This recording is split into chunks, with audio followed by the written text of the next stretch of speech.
Bonjour. Quels sont les hauts faits de Dieu dans votre vie?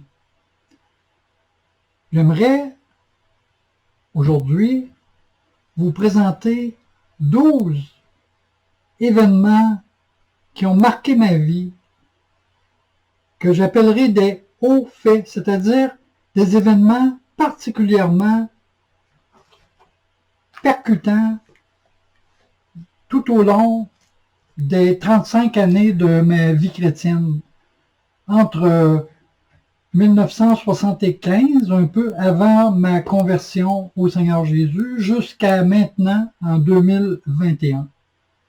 En guise d'introduction, j'aimerais lire un extrait de la seconde épître de Pierre, qui a eu ces moments forts, ces hauts faits entre Jésus et lui lorsqu'il marchait sur les terres. Par exemple, en 2 Pierre 1, à partir du verset 18, à partir du verset 16, il est écrit « Ce n'est pas, en effet, en suivant des fables habilement conçues que nous vous avons fait connaître la puissance et l'avènement de notre Seigneur Jésus-Christ, mais parce que nous avons été témoins oculaires de sa grandeur, car il a reçu honneur et gloire de Dieu, le Père, quand la voix vint à lui de la gloire magnifique, « Mon Fils bien-aimé, c'est lui, c'est en lui que moi j'ai pris plaisir. » Nous avons nous-mêmes entendu cette voix venue du ciel lorsque nous étions avec lui sur la montagne sacrée, et nous estimons d'autant plus ferme la parole prophétique à laquelle vous faites bien de prêter attention comme à une lampe qui brille dans un lieu obscur jusqu'à ce que le jour commence à poindre et que l'étoile du matin se lève dans votre cœur.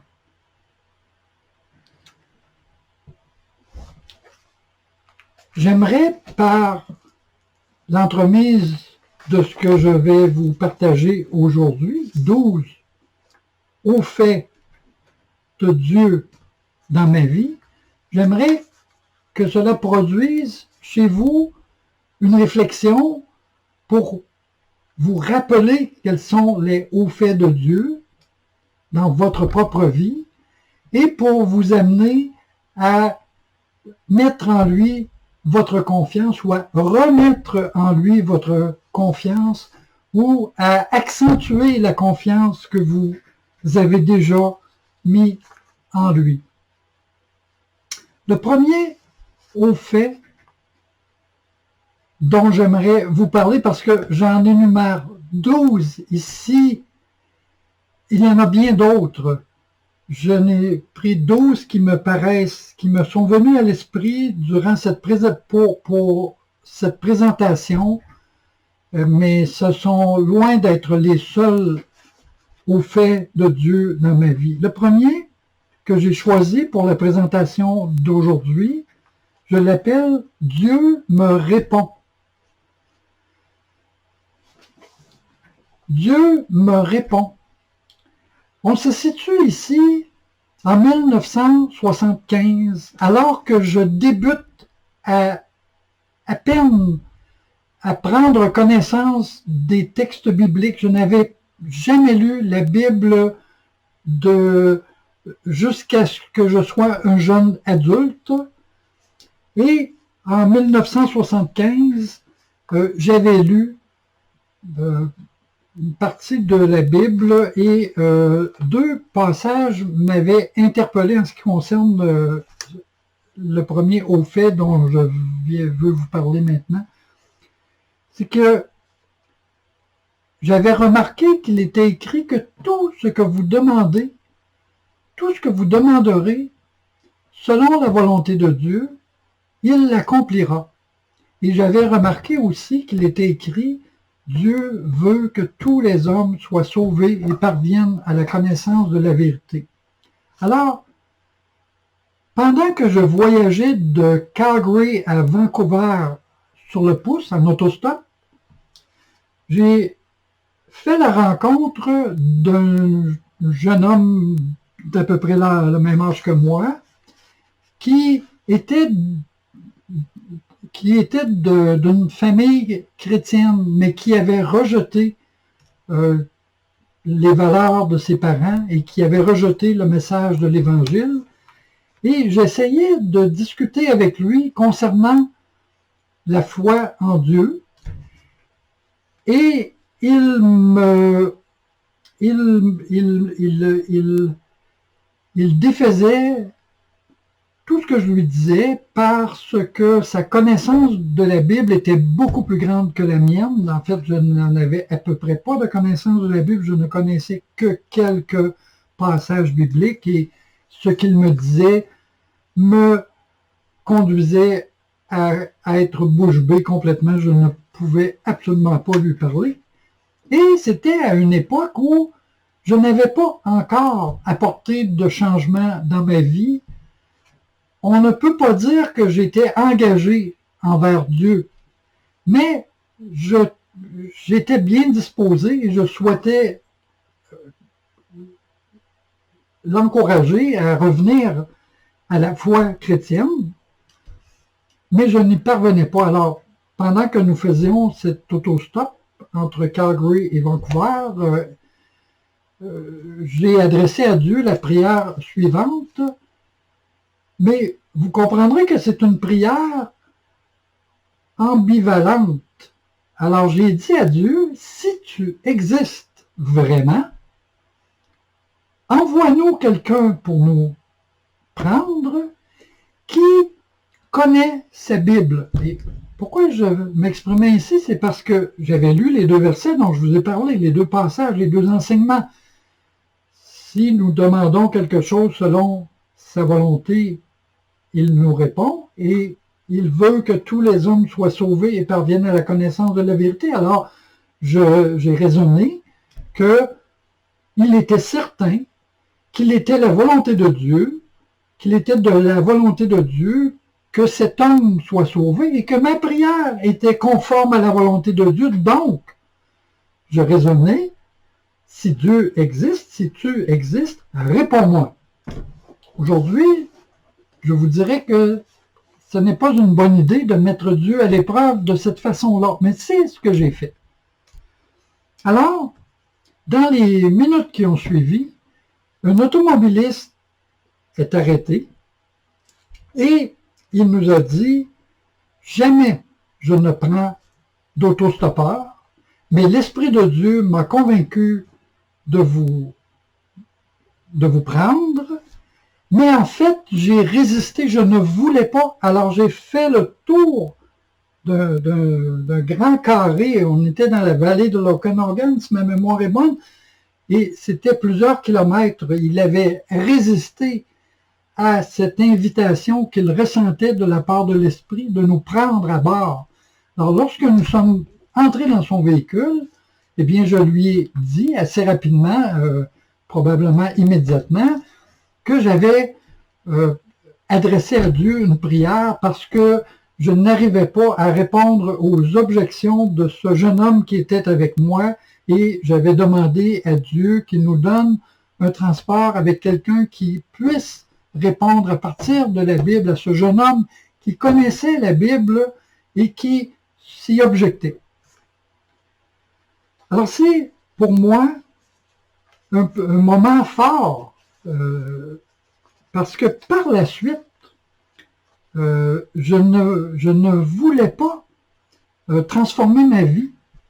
Et peu de temps après cet événement-là, j'ai commencé à me dire moi-même agnostique. Ce qui conduit au deuxième au fait de Dieu dans ma vie. Dieu averti, Dieu m'a averti, Dieu m'a prévenu, Dieu m'a protégé en me prévenant et en m'avertissant. Mais il faut bien que vous compreniez que j'en étais venu à me dire, au fond, il est impossible de savoir s'il existe ou non un Dieu. Nous sommes comme dans un sous-marin, sur le bord d'une plage, un sous-marin dans lequel il n'y aurait aucune fenêtre pour voir à l'extérieur, mais la seule chose que nous pouvons savoir, c'est que nous ressentons de la chaleur qui correspond à l'existence du soleil. Parfois il y a de la chaleur, parfois il y a du froid, et nous pouvons raisonner qu'il y a peut-être quelque chose à l'extérieur comme un soleil, mais nous ne pouvons en être certains parce que nous n'avons pas les moyens de voir à l'extérieur. Et je raisonnais qu'il en était ainsi pour nous sur la Terre, dans notre rapport avec la possibilité ou non de savoir s'il existe un Dieu ou s'il n'en existe pas. Et dans ce contexte, je m'intéressais à un certain auteur qui avait une approche qu'il considérait scientifique et qui, lui, il examinait les phénomènes inexplicables auxquels j'associais la réponse de prière. Comment est-ce qu'un homme peut recevoir une réponse de prière de la part d'un Dieu qui n'existerait pas?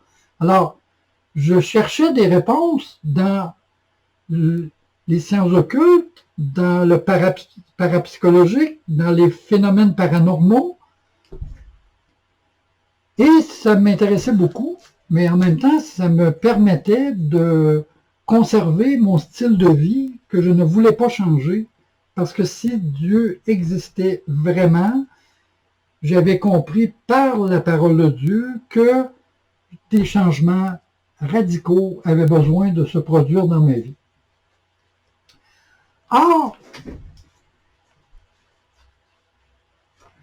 il m'est arrivé d'avoir un rêve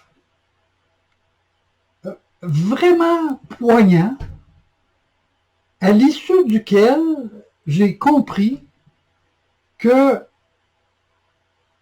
si je poursuivais ces intérêts d'investigation dans le domaine dans les domaines de l'étude des phénomènes paranormaux, dans l'étude des phénomènes occultes, avec l'approche qui me semblait scientifique, que j'allais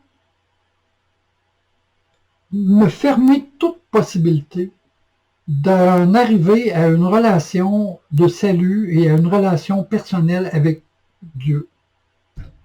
Et c'était tellement fort, cette impression-là, que j'ai abandonné toutes ces recherches-là immédiatement, parce que s'il est vrai d'une part que je ne me sentais pas prêt, je ne me sentais pas disposé à apporter les changements radicaux dans ma vie qui étaient enseignés dans les textes bibliques desquels je prenais connaissance, je ne voulais toutefois pas me bloquer toute possibilité éventuelle d'en arriver à une connaissance de Dieu et à une relation personnelle avec Dieu. Et pour moi, il s'agit ici d'un deuxième moment fort, d'un deuxième haut fait dans ma relation avec Dieu, avant même que je ne lui cède de ma vie. Et j'y vois un avertissement d'un Dieu qui prend à cœur d'éviter que nous prenions certaines dérapes. Et quoi qu'il en soit, ça a été vraiment un moment très important dans ma vie. Ce qui nous conduit à un troisième moment fort que j'appelle Dieu qui m'instruit.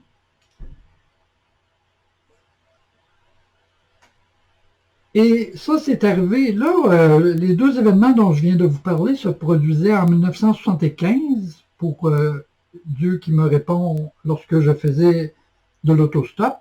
En 1976, lorsque Dieu m'avertit par un rêve de me détourner des intérêts de l'investigation, des phénomènes paranormaux, l'investigation scientifique, un regard extérieur qui analyse et réfléchit sur la science derrière ces phénomènes. Le troisième, au fait, dans ma relation avec Dieu, c'est que Dieu m'instruit. Et là, ici, on est en 1978, on est quelques années plus tard. J'ai finalement, je me suis finalement rendu compte que les buts que je poursuivais ne m'apportaient pas, ne me comblaient pas, loin de là. Et j'ai finalement décidé de céder ma vie à Dieu et de m'engager envers lui dans la foi et de vraiment fonctionner du mieux que j'ai été capable de le faire dans le cadre de ce qu'enseignaient les Écritures. À ce moment-là, j'étais policier militaire dans les forces armées canadiennes et j'avais passé plusieurs années à Calgary. J'avais été à Chypre.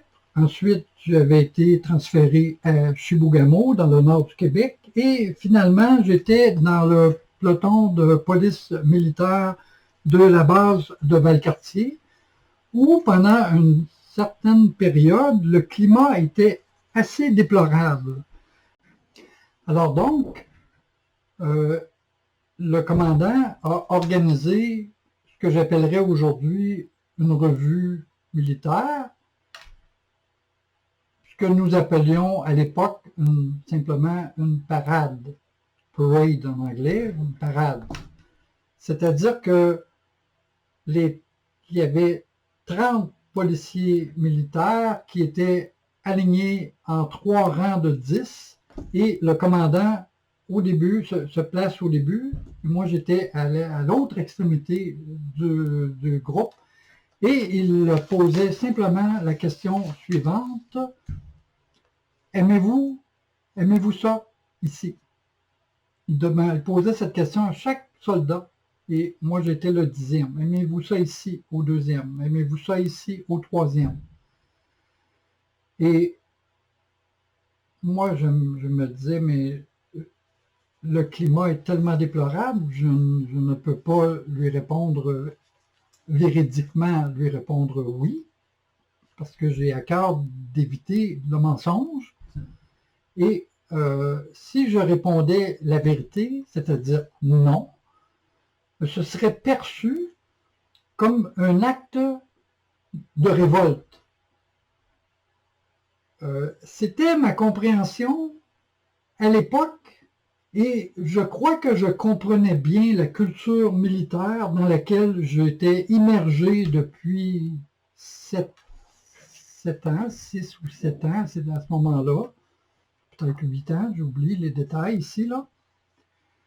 Et puis, donc, je me suis tourné vers le Seigneur en l'implorant. Je ne savais pas comment me sortir de cette impasse. Mais j'avais bien à cœur d'éviter toute forme de mensonge. Alors, le commandant s'approche et lorsqu'il arrive vis-à-vis de moi, eh bien, ce qui a attiré son attention, c'était deux choses. Premièrement, j'étais caporal, alors que les précédents soldats étaient des simples soldats. Et aussi, j'avais une décoration de Chypre. J'avais une médaille pour être allé à Chypre en 1974, lors du combat entre les Grecs et les Turcs. Et puis, lorsqu'il est arrivé à moi, plutôt que de me poser directement la même question qu'à tous les autres, il m'a demandé, parce que j'avais l'air d'avoir quand même un peu de vécu dans les forces armées, il m'a demandé: Caporal Garneau, où est-ce que vous étiez avant d'être ici? Alors, j'ai répondu à Chibougamau, mon commandant. Et puis, il a enchaîné avec sa question, la même question que pour les autres. Aimez-vous ça ici, Caporal Garneau? Et là, la réponse était devenue facile, une réponse qui n'était pas mensongère, mais j'ai répondu, il y a beaucoup plus d'actions ici qu'il y en avait à Chibougamau, mon commandant. Alors j'ai intitulé ce troisième haut fait dans ma relation avec Dieu, Dieu m'instruit, parce que j'ai su à ce moment-là qu'il était toujours possible d'éviter d'aller dans le mensonge, quelle que soit la complexité de la situation dans laquelle je me trouvais. Et ça a été déterminant pour le reste de ma vie par la suite, dans toutes sortes de contextes où le mensonge semblait une issue facile. Plusieurs disaient que c'était la seule, et moi, je prenais une posture de vérité, une posture qui refuse le mensonge, et parfois il suffit de refuser de répondre à une question. Mais quoi qu'il en soit, c'était vraiment une instruction, quelque chose qui a été un moment fort, quelque chose qui a été un haut fait dans dans les débuts de ma relation avec Dieu en 1978.